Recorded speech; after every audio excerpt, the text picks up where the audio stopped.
అల్లూరు జిల్లా అరకు లోయలో ఈ నెల 5న డిప్యూటీ సీఎం పవన్ కళ్యాణ్ పర్యటించనున్నారు. గిరిజనుల ఆచార సంప్రదాయాల ప్రకారం బల్లి పండుగ జాతర ముగింపు వేడుకల్లో పవన్ కళ్యాణ్ పాల్గొననున్నారు. డిప్యూటీ సీఎం పవన్ పర్యటన నేపథ్యంలో అధికారులు ఏర్పాట్లు చేస్తున్నారు. కృష్ణా జిల్లా మచిలీపట్నంలో బీజేపీ రాష్ట్ర అధ్యక్షుడు మాధవ్ పర్యటించారు. మున్సిపల్ పార్కులో ఏర్పాటు చేసిన చాయ్ పే చర్చ కార్యక్రమంలో నిర్వహించారు. మచిలీపట్నం ప్రాంత అభివృద్ధిపై మాధవ్ చర్చించారు. మచిలీపట్నం అభివృద్ధికి సలహాలు, సూచనలు మాధవ్ అడిగి తెలుసుకున్నారు. పోర్టు నిర్మాణంతో పాటు డ్రైనేజీ, తాగునీటి సమస్య శాశ్వత పరిష్కారానికి కేంద్రం చర్యలు తీసుకుంటుందని మాధవ్ తెలిపారు. హైదరాబాద్ నగరంలో వినాయక చవితి ఉత్సవాలు ఘనంగా జరుగుతాయి. గణేష్ నిమజ్జనాల సందర్భంగా లడ్డూ వేలంపాటలను నిర్వాహకులు వైభవంగా నిర్వహిస్తారు. సిటీలో మాదాపూర్ మైహోంబూజా గణేష్ లడ్డూకు ఎంతో ప్రాముఖ్యం ఉంది. ప్రతి ఏడాది అంతకంతకు ఈ లడ్డు ధర రికార్డు బ్రేక్ అవుతోంది. మాదాపూర్ మైహోంబూజాలో లడ్డు వేలంపాట రికార్డు బ్రేక్ చేసింది. ఈ ఏడాది కూడా హోరాహోరీగా లడ్డు వేలంపాట సాగింది. 51,77,777 రూపాయలకు ధర పలికింది.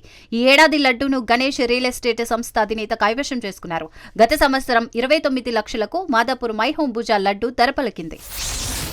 టీటీడీ ప్రాణదాన ట్రస్టుకు శశి విద్యా సంస్థలు భారీగా విరాళం అందించారు. శశి విద్యా సంస్థలు టీడీపీ ప్రాణదాన ₹1,00,00,000 అందించింది. చైర్మన్ బీఆర్ నాయుడుకి క్యాంపు కార్యాలయంలో శశి విద్యా సంస్థల అధినేత రవికుమార్ పాల్గొన్నారు. రవికుమార్ దంపతులను బీఆర్ నాయుడు అభినందించారు.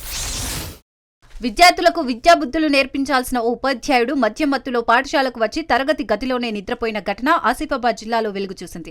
విధి నిర్వహణలో తీవ్ర నిర్లక్ష్యం వహించిన ఆ టీచర్ను అధికారులు విధుల నుంచి సస్పెండ్ చేశారు. జైనూర్ మండలం సుకుత్పల్లి ఆశ్రమ ఉన్నత పాఠశాలలో ఎస్డీఓగా జె విలాస్ పనిచేస్తున్నారు. అయితే ఆయన ఇటీవల మద్యం సేవించి పాఠశాలకు హాజరయ్యారు. మద్యం మత్తులో తరగతి గదిలోనే నిద్రలోకి జారుకున్నారు. ఈ విషయాన్ని గమనించిన గ్రామస్తులు తీవ్ర ఆగ్రహం వ్యక్తం చేస్తూ ఉన్నతాధికారులకు ఫిర్యాదు చేశారు.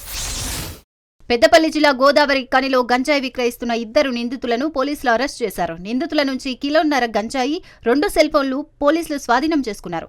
గంజాయి సరఫరా చేస్తే కఠిన చర్యలు తీసుకుంటామని అధికారులు తెలిపారు.